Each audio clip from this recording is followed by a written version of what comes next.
ilaah baa mahad leh oo noo suurtageliya maanta inaan u diyaar garownay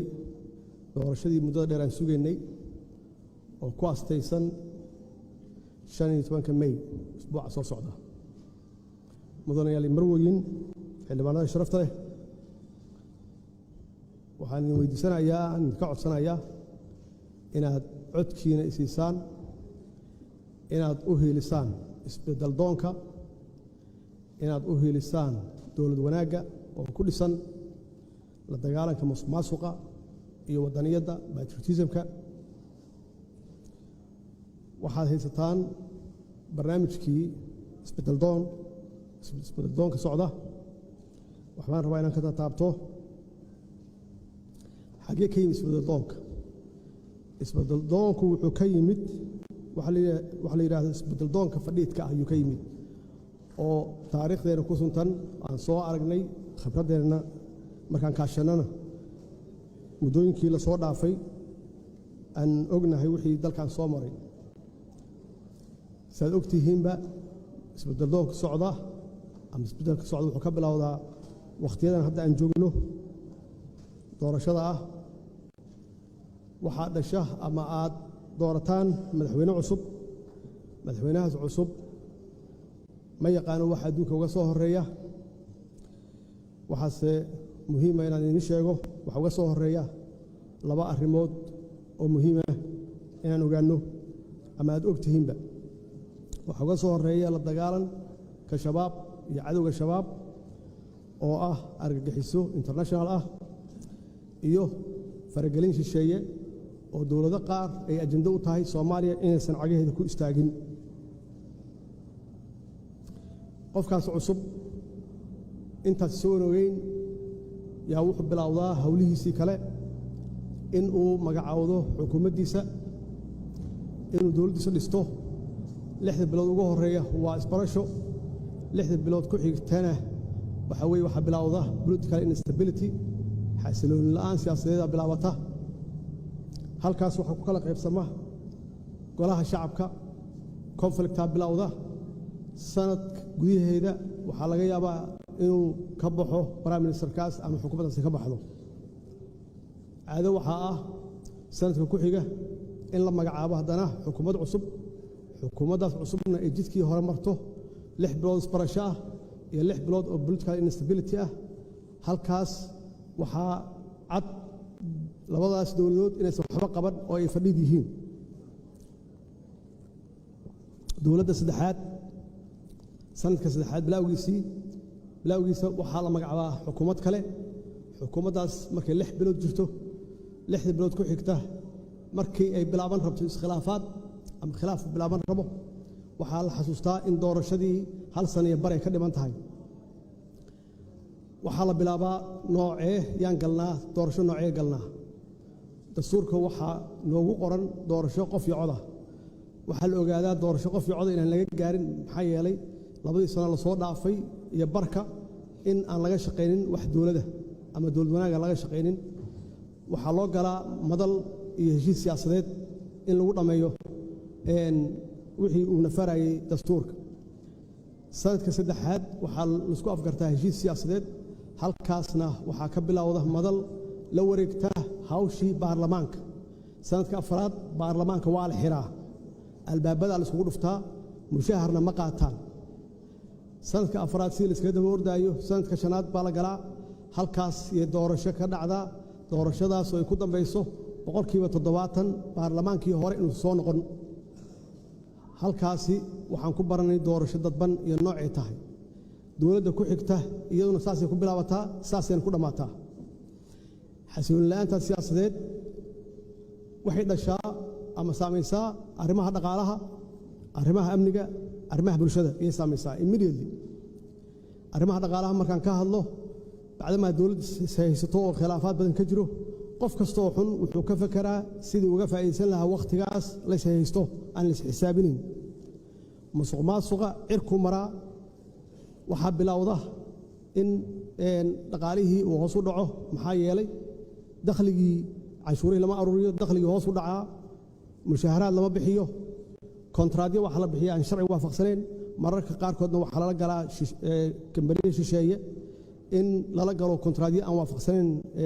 shuruucda dalka mararka qaarkood dawladaha lala galaa heshiis aan waafaqsaneen maxaan ku raahdaa shuruucda dalka بعدما dhaqaalaan ka hadlayno World Bank iyo IMF ka iyo African Development Bank de lama shaqeyn karto system ama dawlad aan xasilooneyn musuqmaasuq kaliya musuqmaasuq uu hareeyay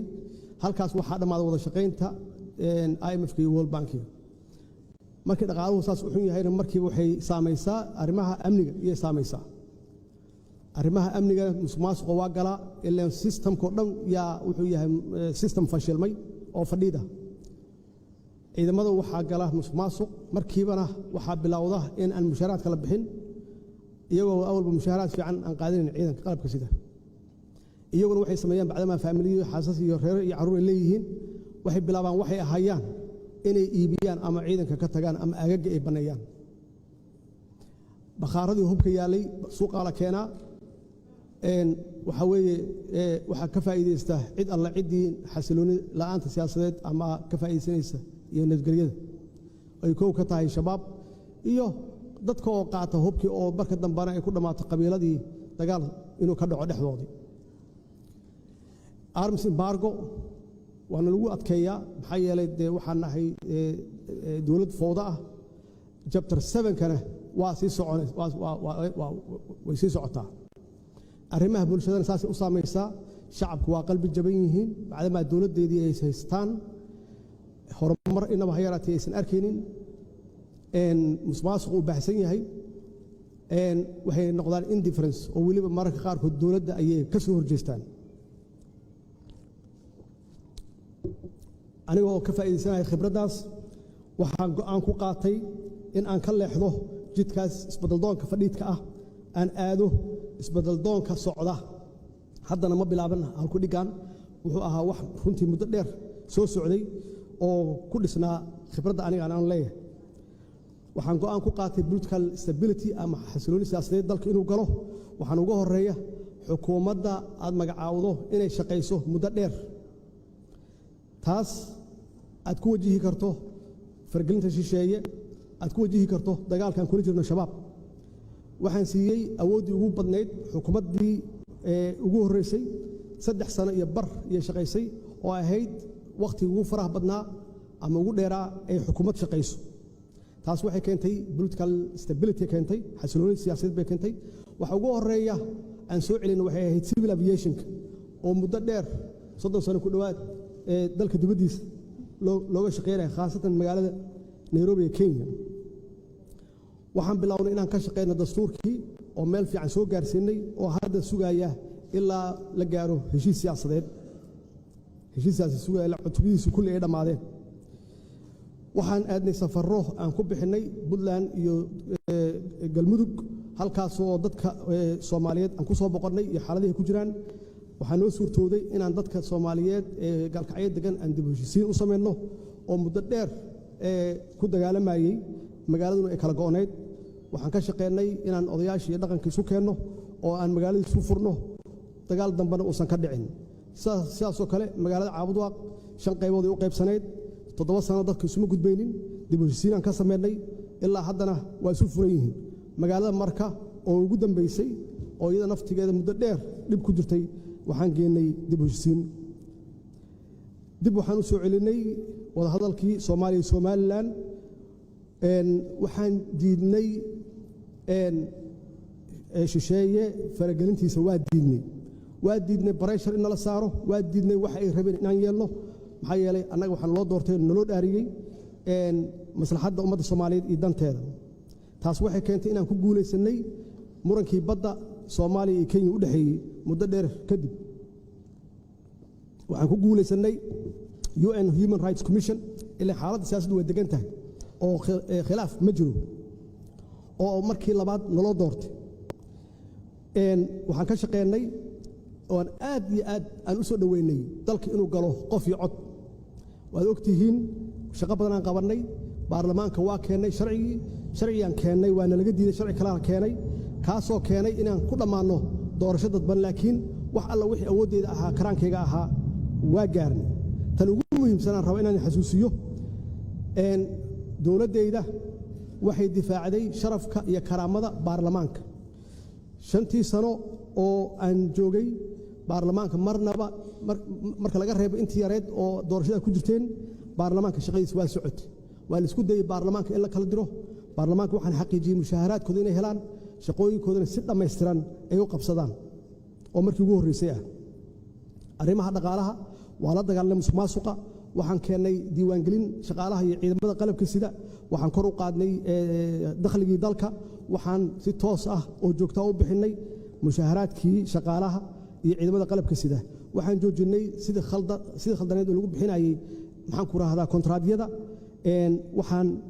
aad ula shaqeynay si dhow ula shaqeynay World Bankiga iyo IMF-ka iyo African Development Bankiga iyagoo runtiina siiyey oo ay ku mahadsan yihiin siiyey budget support waxay kaloo nagala shaqeeyeen debt relief afinta deebankii aan qabnay oo aan gaarsinay ilaa 2 bilyan ku dhawaad in laga cafiyo aan sugayno haddii isbedelkaanu sii socdo 3 bilyan sanadka soo socda inay naga cafiyaan maxaa yeelay waxay aamineen isbedelka socda inuu dhab yahay waxay aamineen dowladdan inay tahay dowlad hufan oo nadiif ah ayay aamineen saas darteed wada shaqeynteena aad iyo aad yaan soo dhawaanay arrimaha security-ga way saameysay waxaan la dagaalanay iyada lafteeda musuqmaasuqa waxaan sameynay registration iyo diiwaangelin ciidamada qalabka sida meel kasta ay joogaan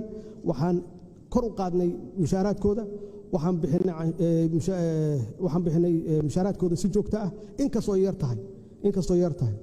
waxaan xaqiijinay oo aan improve garaynay tababarkooda iyo tayadooda iyo tiradooda ciidanka qalabka sida waxaan xakameynay hubka iyo rasaasta oo hal ballot oo annagu aan leenahay aysan jirin wax suuqa yaala oo aan xakameynay waxaan ka xoreynay shabaab sabiid iyo caanoole owdhigle jannaale iyo marka waxaan develop garaynay Somali transition plan oo aan ku bedelayno AMISOM aan u bedelayno ADMIS oo mandate-kooda aan bedelayno iyaguna ay insha Allah waqtigooda ka dhamaanayso 2024 waqtigooda ka dhamaanayso arrimaha maxaan ku raahdaa bulshada waxaan barmood garaynaa annaga patriotism yaan barmood garaynaa ummadda Soomaalida waxaan kula talinaa inay qabiilka ka fogaadaan rajadoodii kor baan u qaadnay waxaan ku dhiirigelinaa midnimadooda waxaan bixinay service delivery ama adeega bulshada waxbarashada iyo caafimaadka 24 iskuul yaan gacantii dowladda ku soo noqotay 65 arday yaa free ku dhigata caafimaadka dhowr cisbitaal yaa gacanteena ku soo noqotay ilaa 200 oo kun oo patients ah waa sidii aan ula wareegnay waxbaa loo qabtay arrimaha maxaa soo socda gooliska aan damacsannahay political stability inay sii socoto in dalku uu galo qof iyo cod insha Allah annaga ugu dhow wax sameyn kara qof cusub hadduu yimaado ma gaari karo xisbiyadii inaan xoojinno in aan compete garayno security council membershipkeeda insha Allah hadduu ilaahay yiraahdo oo 51 sano ka hor ee noogu dambeysay inaan u tartanno African Union leadershipkeeda arrimaha dhaqaalaha debt relief-ka inaan dhammaystirno oo laga cafiyo investment iyo maalgashi xoog leh inaan ka shaqeyno blue economy khaasatan fishery iyo agriculture iyo livestock inaan dhalinyarada shaqo abuur u sameeyno hadduu ilaahay yiraahdo Soomaaliya inay mar kale noqoto dal normal ah hadda anagu normal manihin arrimaha security-ga dalka inaan ka dulqaadno arms embargo chapter 7 aan ka dulqaadno shabaabka aan la dagaalno hay-adaha amniga aan u kordhino mushaharaadkooda aan dhammaystirno shaqada wanaagsan ee hayaan ADMIS oo ciidamadeena qalabka sida ay la wareegaan shaqadooda wassalaamu calaykum waraxmatullaahi wabarakaatuh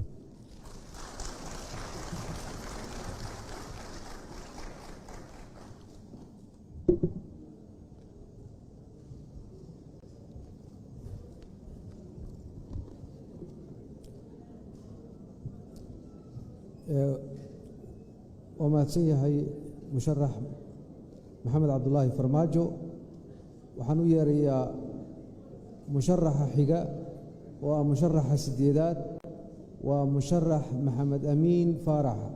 amiin faarax soo dhowow